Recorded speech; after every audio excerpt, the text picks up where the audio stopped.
Good morning. Welcome to our webcast on standards rollout and implementation. I'm Krista Hall and I serve as the director for the Division of Program Standards, and I have back with me today Mickey Ray.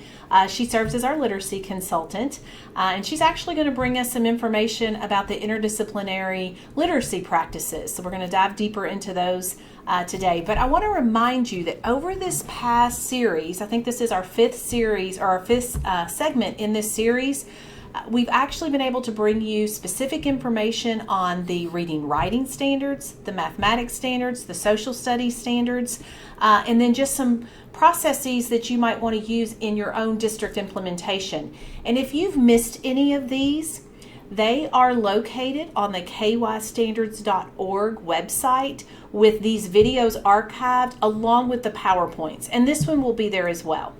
So at this point, I'm going to go ahead and kick it off with Mickey. Once again, let me remind you, if you have any questions during today's session, that you can go to the Go Soap box.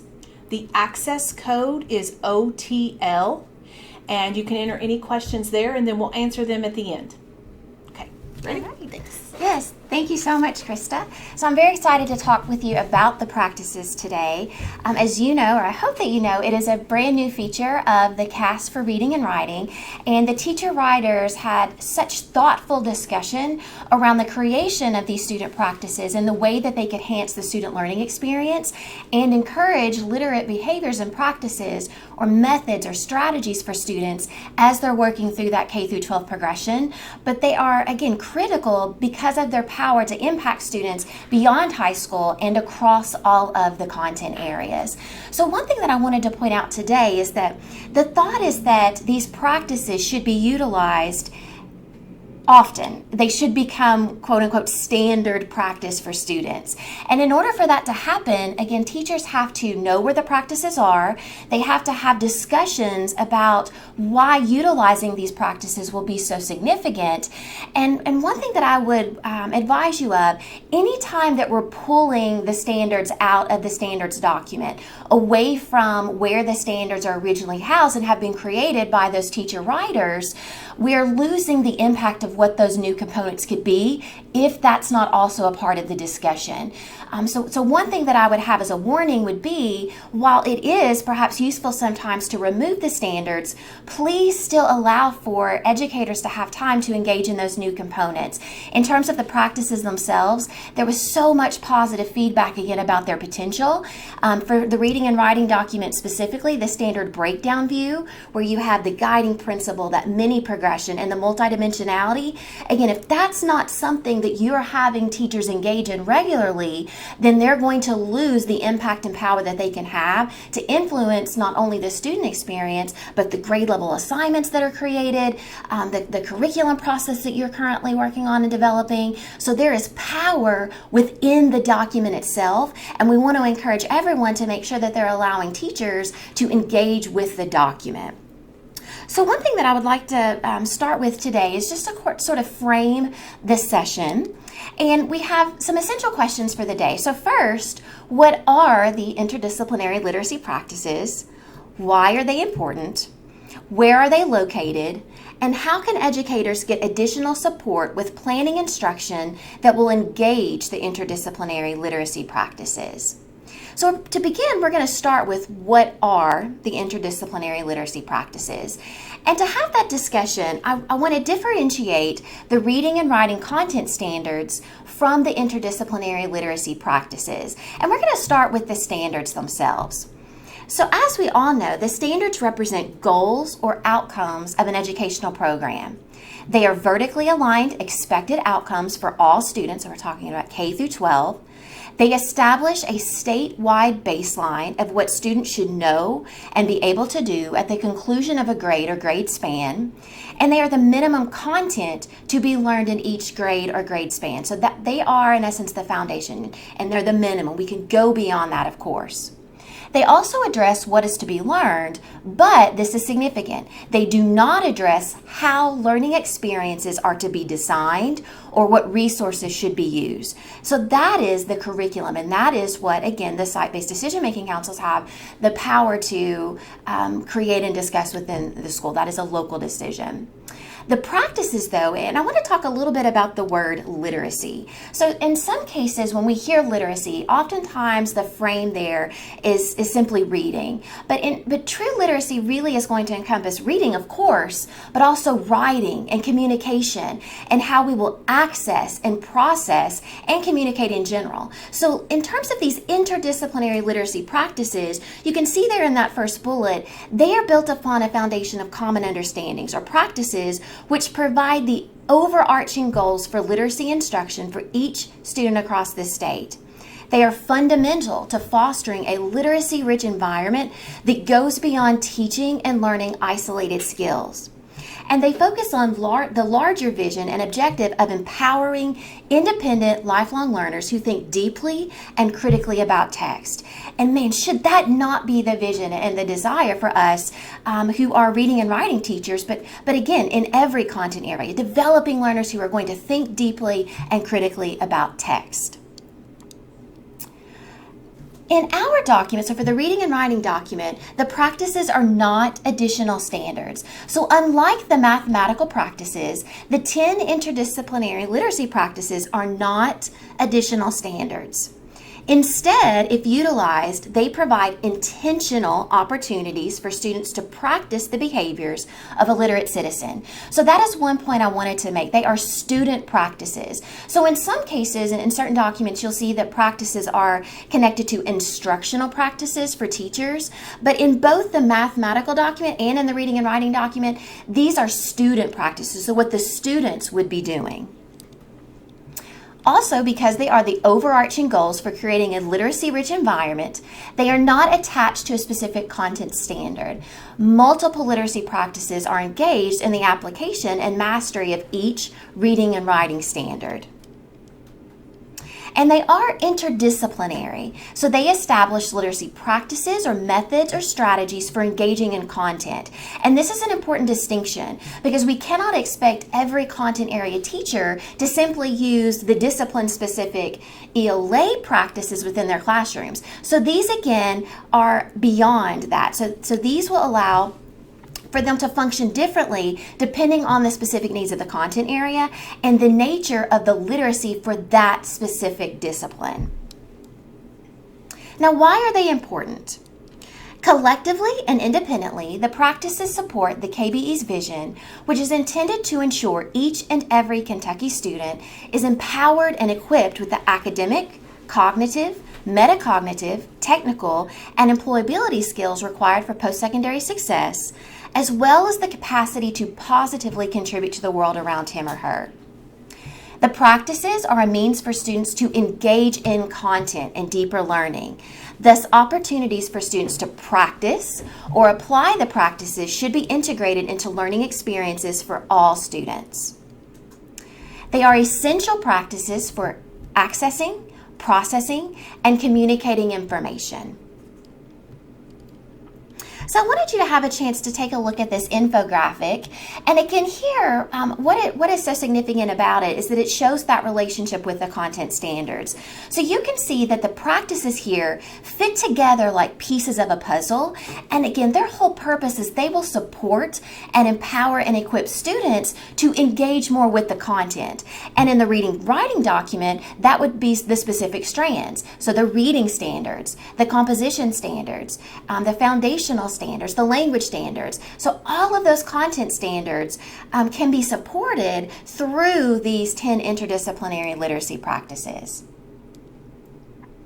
Now, in terms of where they are on the page, on every single grade level page, the teachers were very clear about this demand in terms of the architecture. They did not want other educators to lose sight of the significance of these interdisciplinary literacy practices. So on every single grade level standards page, you will see them to the side of the page there. You can see that on the slide. But then they're also on the progression pages as well. So there are multiple ways in which people can interact with the practices within the document. I also want to mention there is a resource at the very end of the CAS for Reading and Writing. I believe it's pages 384 through 389. And that section highlights teacher actions and student actions for each of these practices. And again, that is not an exhaustive list. That's simply meant to be a support. So if people have questions, well, what would this look like? What would students be doing to engage in this particular practice? The teacher writers developed a resource to help sort of process that and to clarify that information. We also have the Getting to Know the Kentucky Academic Standards for Reading and Writing module, and this module is intended to provide additional support for planning instruction that will foster engagement in the practices. And you can see there, section 1C is the deeper dive into the interdisciplinary literacy practices. And as I said in an earlier webcast, section 1B, that understanding of the architecture, to me, that is arguably the most important section. Again, educators need to understand what the architecture is, what components are there, and how they can support teachers. But I would also argue that section 1C, around the practices, that is a critical section. You have to allow for conversations around the practices. You have to allow for the building of knowledge and capacity around these, or again, they are unlikely to be utilized. And that, again, would we feel would be sad because it's going to enhance the student experience. Within this section of the module, I just want to go over the essential objectives and the key features. So first, the section takes a more in-depth look at the purpose and function of the new interdisciplinary literacy practices. It details the differences between the 10 interdisciplinary literacy practices and the grade level content standards. It explores how the practices fit together like a puzzle to support, equip, and empower students as they build knowledge and master skills within the reading and writing standards. And the key feature of the module in terms of reading and writing is that it also provides a focused learning experience around those practices. And so the way that it's utilized, participants will review a sample ELA task, and in this case, it's a grade 8 task. And they will be able to think about how this teacher is intentionally utilizing the practices. And one thing, I was talking with another colleague, Greg McIntyre, the science consultant, and we were having conversations about how a lot of teachers are already doing these things. So they are, in essence, at this point, but just perhaps utilizing them in terms of best practice, or maybe they're even unconsciously competent in utilizing the practices. But what we want to do, we want to have conversations about intentionality and how we can be intentional and purposeful in creating a classroom environment in which students are engaging with those practices daily. And again, this module, this section, part of the intent is for people to begin having those conversations and see how they can be more intentional. And again, the June Learn Lab is another opportunity we're very excited about this week in June, where we'll be traveling across the state, again, being able to talk about the new standards documents and other components of the standards. But there's specifically a session about the practices, and again, Ray McIntyre and myself will be working on this one with participants, and it's entitled The Purpose and Function of the Interdisciplinary Literacy Practices, and it is going to be available for K through 12 teachers and also administrators. Again, one thing I have not mentioned is the power of the practices to be conversation starters for principals. So not only would they provide things that principals could be looking for in terms of literacy practices, but they could also be utilized, again, in conversations in terms of coaching and other things as support to help people think about how they can begin either enhancing what they're already doing or making some changes to be more intentional about engaging students in those practices. Within that session, I wanted you to take a look at the description there. It says this session is designed to not only build knowledge around the purpose and function of the practices, but also to allow participants to apply that knowledge by viewing, analyzing, and discussing classroom videos in English language arts, mathematics, science, and social studies in which the practices are being utilized intentionally in order to foster literacy and enhance the student experience. So one thing that I want you to know, if you are attending that Learning Lab session, is that this is a session that will be appropriate for all content areas. So we're going to, again, talk about the interdisciplinary nature of those practices. Participants will walk away with an understanding of the following questions. What is the purpose and function of the 10 interdisciplinary literacy practices? How are the practices different from reading and writing content standards? And then again, this last one, which of course is most important, how does intentional engagement in the practices help to foster literacy and promote student learning?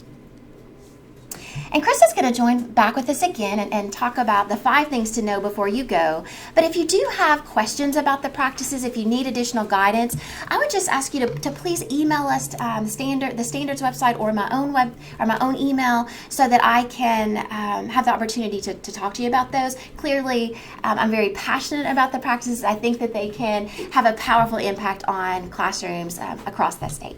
Well, and I think one of the things that we've seen about all of the practices in the content areas is it really is the action that we want to see students taking in that discipline. But with the interdisciplinary literacy practices, as Mickey stated, this is going to go across all of the disciplines and will be very usable for all of your educators. And so I think we saved one of the best for last to be able to bring this in. So I am going to give you the 5 things to know before you go. While I'm doing this, if you have any questions that have not been answered about this or anything with the standards rollout, please go to the gosoapbox.com with the access code OTL, and we'll answer those in just a second. Okay, so the first one, your focus team question.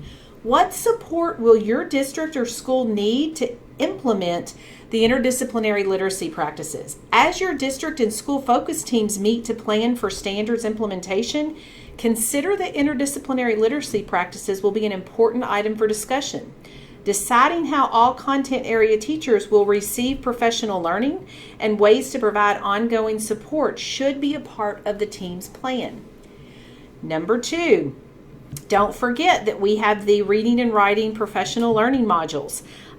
Getting to know CAS for reading and writing, these are located on KDE's kystandards.org website, and they're an excellent resource for facilitating learning around the interdisciplinary literacy practices for teachers of any content. And as Mickey mentioned, in those modules there is a specific segment or section that actually goes to this particularly. Number 3, the June conference registration. The registration is still open for the June Getting to Know Your CAS Learning Labs. You can find the registration links in your superintendent's correspondence or at the kystandards.org under Standards Resources. The conference topics will focus on the reading and writing, mathematics, and social studies standards. Teachers, administrators, and teacher preparation higher ed are invited to attend. Number 4, remember to contact your educational cooperative for additional support. They're located within your region. They are there to assist. They're very knowledgeable in the work, and they want to hear your needs, so please reach out. And number 5, next webcast is next Thursday, May 30th at 9 o'clock. The topic is alignment considerations for curricula, assignments, and common assessments. And this will actually be our last webcast of this series, and then we will take somewhat of a hiatus over the summer, and then we will resume back when the new school year starts.